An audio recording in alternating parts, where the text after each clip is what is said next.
Hello मेरे बच्चों, आज हम लोग शुरू करने वाले हैं एड्स बोले तो एक्वायर्ड इम्यूनो डेफिशिएंसी सिंड्रोम। बहुत ही फेमस बीमारी है, बहुत छोटे से आप पढ़ते आ रहे होगे, सुनते आ रहे होगे इसके बारे में। बच्चों, ये वायरस से होने वाली एक ऐसी बीमारी है जिसका इलाज फाइनली अभी तक नहीं हो पाया है। ठीक है, अब बात करते हैं एड्स है क्या। एड्स एक एक्वायर्ड डिसीज़ है जो हमने एक्वायर करी है अपनी गलतियों की वजह से, और उसमें क्या एक्वायर हुआ है, इम्यूनो डेफिशिएंसी एक्वायर हुई है। मतलब ये एक ऐसी बीमारी है जिसमें हमारा इम्यून सिस्टम कमज़ोर हो जाता है, सुरक्षा तंत्र की कमी हो जाती है, मतलब हमारी आर्मी वीक हो गई। ठीक है ना।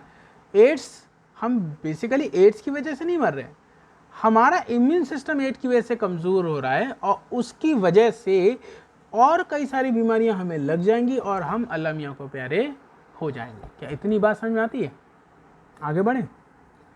अब जो एड्स है, कहते हैं ये एक सेक्सुअली ट्रांसमिट डिसीज़ है, STD। क्या कहते हैं इसको? सेक्सुअली ट्रांसमिट डिसीज, मतलब सेक्सुअल इंटरकोर्स से ये बीमारी हो सकती है। ठीक है, वो भी कैसा? अनप्रोटेक्टेड। ठीक है, अनसेफ अनप्रोटेक्टेड अगर सेक्स करें विदाउट यूजिंग कॉन्डम, और अगर आपका जो दूसरा पार्टनर उसको एड्स है तो आपको डेफिनेटली एड्स हो सकता है। क्या और भी कोई तरीके हैं एड्स होने के? हाँ हैं, जैसे इन्फेक्टेड निडल का आपको लगा देना। जैसे अभी कोई एड्स का मरीज था, उसको इंजेक्शन लगाया गया, सेम निडल से आपको इंजेक्शन लगा दिया जाए तो आपको इन्फेक्शन हो जाएगा एड्स का। इन्फेक्टेड ब्लड ट्रांसफ्यूज़न, अगर किसी व्यक्ति को एड्स है और उसका ब्लड आपकी बॉडी में ट्रांसफ्यूज़ कर दिया जाए तो उस ब्लड की सप्लाई की वजह से भी आपको इन्फेक्शन हो सकता है।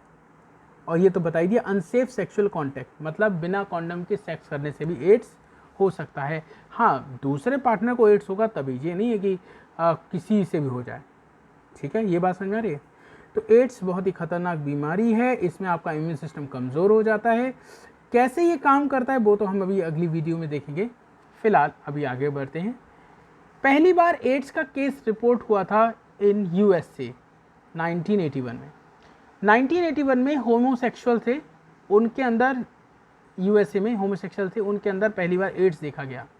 फिर 1986 में इंडिया में भी देखा गया। ठीक है ना। फिर बात आती है एड्स होता कैसे। एड्स HIV से होता है, human immuno deficiency virus, HIV। इसको हम रेट्रोवायरस भी कहते हैं। क्या कहते हैं बच्चों? रेट्रोवायरस भी कहते हैं। इस वायरस की खास बात है, इसका जो जेनेटिक मटेरियल होता है वो RNA होता है, वो भी कौन सा? Single stranded RNA। ठीक है, रेट्रोवायरस कैसा होता है? इसका जेनेटिक मटेरियल होता है सिंगल स्ट्रैंड RNA, वरना जनरली इसका भी जेनेटिक, वायरसेस का भी जेनेटिक मटेरियल DNA होता है। नहीं आई समझ? रेट्रोवायरस का genetic material single stranded RNA, वरना जनरली क्या होता है? उनका DNA होता है जेनेटिक मटेरियल। ठीक है, तो HIV आपकी बॉडी में जब एंटर करेगा तो आपको एड्स की बीमारी हो जाएगी। ये बात समझ में आती है बच्चों? ये HIV आपकी बॉडी में आके आपको नुकसान पहुंचाएगा। 1986 में ही रेट्रोवायरस की डिस्कवरी हुई और बताया गया कि, मतलब जो HIV नाम जो रखा गया ना भाई, एड्स का पॉजिटिव एजेंट जो है उसको जो नाम HIV दिया गया था वो 1986 में दिया गया था। ठीक है, उसके बाद इंक्यूबेशन पीरियड कुछ महीनों से लेके कुछ सालों तक हो सकता है। इंक्यूबेशन पीरियड आप समझते हो? आज कोई एंटीजन आपकी बॉडी में आया है और आने के बाद लगभग 1 महीने बाद आपको पहली बार सिम्टम शो हो रहा है। जैसे इस समय कोरोना वायरस वाली चल रही है, कोरोना वायरस आज आपकी बॉडी में आ जाएगा तो लगभग 14 दिन तक को पता ही नहीं लगेगा आपको कोरोना हो गया है। 14 दिन बाद आपके सिम्टम आने शुरू होंगे। तो ये जो 14 दिन का टाइम था वो क्या था? Incubation period. अब एड्स की बीमारी की सबसे बड़ी समस्या क्या है? इसका इंक्यूबेशन पीरियड बहुत लंबा है, कुछ महीनों से लेकर कुछ सालों तक, यूजुअली 5 से 10 साल का टाइम पीरियड होता है। ठीक है, आज अगर एड्स का वायरस HIV आ गया तो भी 5 से 10 साल बाद आपको पता लगेगा सिम्टम पहली बार। ठीक है, अब इसका टेस्ट क्या है? 2 तरह के टेस्ट हैं, एक डायग्नोस्टिक टेस्ट और एक कन्फर्मेटरी टेस्ट। डायग्नोस्टिक टेस्ट का नाम है एलिसा और कन्फर्मेटरी टेस्ट का नाम है वेस्टर्न ब्लॉटिंग। ये दोनों याद रखने, कौन सा कन्फर्मेटरी है कौन सा डायग्नोस्टिक है। एक याद कर लो, दूसरा याद हो जाएगा। एलिसा की फुल फॉर्म पूछी जाती है एग्जाम में, एंजाइम लिंक्ड इम्यूनोसॉर्बेंट एसे। फिर से देख लो, एंजाइम लिंक्ड इम्यूनोसॉर्बेंट एसे, ये एलिसा की फुल फॉर्म है। इसको डायग्नोस्टिक टेस्ट ऑफ HIV कहते हैं। ठीक, एड्स का टेस्ट है। क्वेश्चन आता है एड्स डे कब सेलिब्रेट करते हैं? 1 दिसंबर। कुछ लोगों का जन्मदिन भी होता है, 1 दिसंबर को एड्स डे मनाया जाता है। फिर कुछ टर्म्स हैं जिनके बारे में आपको बताऊंगा। नाको और एनजीओ, इनकी फुल फॉर्म पूछी जाती है। नाको है नेशनल एड्स कंट्रोल ऑर्गेनाइजेशन और एनजीओ है नॉन गवर्नमेंट ऑर्गेनाइजेशन। एनजीओज होते हैं। एनजीओज और नाको, नाको का तो आपने सिंबल भी देखा होगा, आपकी वो लोग रेड कलर का रिबन होता है इस तरह से, ये नाको का सिंबल है, रेड कलर का रिबन है इस तरह का, ठीक है ना।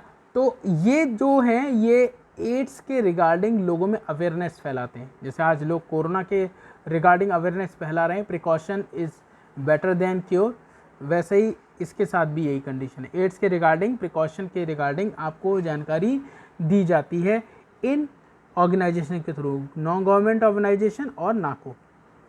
एड्स अगर किसी को हो गया तो उसके लिए क्या दवा दी जाए? उसको दवा दी जाएगी रेट्रोवायरल के अगेंस्ट जो ड्रग बने, एंट्री रेट्रोवायरल ड्रग। ये क्या करती है?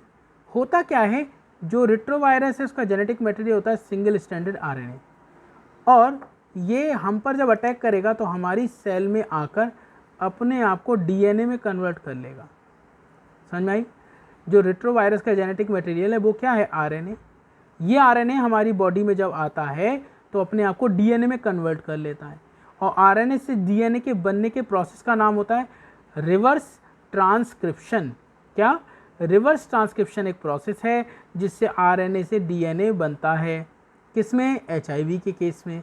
लेकिन ये ड्रग क्या करती हैं? RNA को DNA में कन्वर्ट होने से रोकती हैं। ये ड्रग पूरी तरह से ठीक करने के लिए सक्षम नहीं है, लेकिन एड्स का जो असर है उसको कम करने का प्रयास करती हैं। ऐसा ना हो इन्फेक्शन बढ़ता ही चला जाए हमारी बॉडी में। वो इस HIV की ग्रोथ को रोकती हैं, उसके मल्टीप्लिकेशन को रोकती हैं। जब तक ये इसमें कन्वर्ट नहीं होगा HIV अपने आप को मल्टीप्लाई नहीं कर पाएगा, तो इस प्रोसेस को होने से रोकती हैं दवा। जो सबसे पहली दवा ईजाद हुई थी जिस पे काम किया गया था वो है ज़ीरोव्यूडिन या फिर AZT, एज़िडोथाइमिडीन। ज़ीरोव्यूडिन कह दो या AZT कह दो, एज़िडोथाइमिडीन।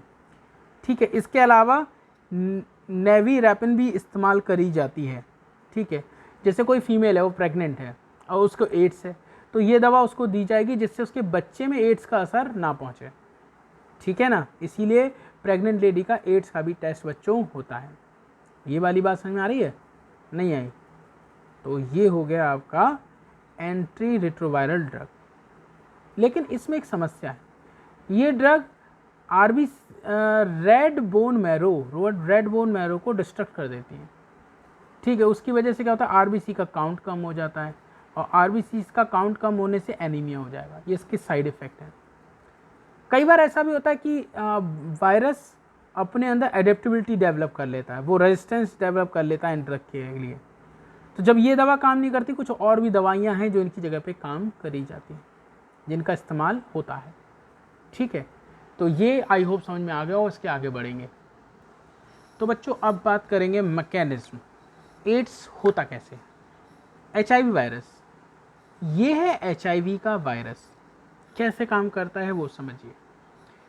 HIV का स्ट्रक्चर अगर आप देखोगे तो उसके कोर पार्ट में ये सिंगल स्ट्रैंडेड RNA के 2 मॉलिक्यूल हैं, एक सिंगल स्ट्रैंड नहीं, एक ये है।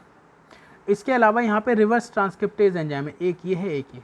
तो क्वेश्चन आएगा इसके कोर पार्ट में क्या होता है, तो आप बताओगे इसका जेनेटिक मटेरियल RNA होता है जो कि सिंगल स्ट्रैंडेड और उसके 2 मॉलिक्यूल। दूसरा रिवर्स ट्रांसक्रिप्टेज एंजाइम होता है, इसके भी 2 मॉलिक्यूल, इन दोनों के 2-2 मॉलिक्यूल प्रेजेंट होते हैं कोर में।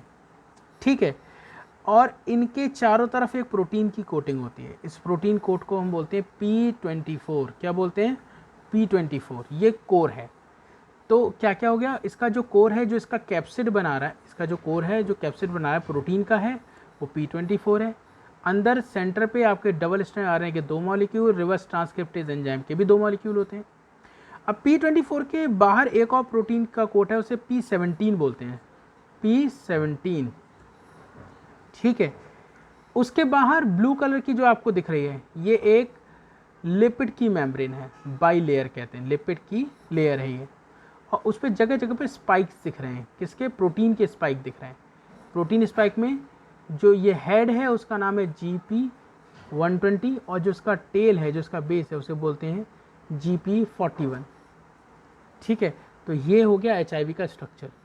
तो इसमें 4 तरह के कोड देखे, एक P24, P17 और 4 नहीं 3, और तीसरा है लिपिड लेयर। लिपिड लेयर में जगह जगह पे स्पाइक है प्रोटीन के, इसको ग्लाइकोप्रोटीन बोलते हैं, GP120, और इसको बोलते हैं GP41। ये याद रखना बहुत ज़रूरी है, बहुत इंपॉर्टेंट है। कैसे काम करेगा ये बताते हैं। सबसे पहले यहाँ पर मैंने एक सेल दिखाई है, इस सेल का नाम है मैक्रोफेज सेल। क्या नाम है, मैक्रोफेज सेल, ये लिखा है। ठीक है, हमारे जो कनेक्ट टिश्यू होते हैं उसमें मैक्रोफेज सेल होते हैं। अब देखो, मैक्रोफेज सेल पर ये HIV अटैक करेगा। जैसे ही HIV अटैक करता है तो ये अपने RNA को इसके अंदर ट्रांसफ़र कर देता है। अटैक करने का मतलब कि ये हमारी एक सेल है मैक्रोफेज, इस सेल पर अटैक कौन कर रहा है, HIV जब अटैक करता है तो अपनी जेनेटिक मैटेरियल को अंदर इंसर्ट करा देता है। ठीक है, ये अंदर आएगा, इसका नाम क्या है, RNA, सिंगल स्ट्रैंड RNA। फिर ये रिवर्स ट्रांसक्रिप्शन करेगा। क्या करेगा, रिवर्स ट्रांसक्रिप्शन करेगा बाय रिवर्स ट्रांसक्रिप्टेज एंजाइम, जिसकी वजह से ये अपने वायरस अपने RNA को DNA में कन्वर्ट कर देता है। अब इसका नाम हो गया वायरल DNA। अभी तक क्या बोल रहे थे, वायरल RNA। ठीक है, ये क्या है, मैक्रोफेज सेल, जिस पर अटैक किया है HIV ने, उसने अपने वायरस ने अपने RNA को अंदर भेज दिया, फिर रिवर्स ट्रांसक्रिप्शन करके उसको अपने DNA बदल लिया। ठीक है, मैक्रोफेज सेल है तो उसके अंदर एक न्यूक्लियस भी होगा, और न्यूक्लियस के अंदर जेनेटिक मटेरियल DNA होगा। ये एक एनिमल की सेल है जिसमें ये न्यूक्लियस है, उसका DNA। फिर क्या हुआ, ये अपने DNA को होस्ट सेल, मैक्रोफेज क्या हो गया, होस्ट हो गया ना, ये तो पैरासाइट हो गया, मैक्रोफेज होस्ट हो गया।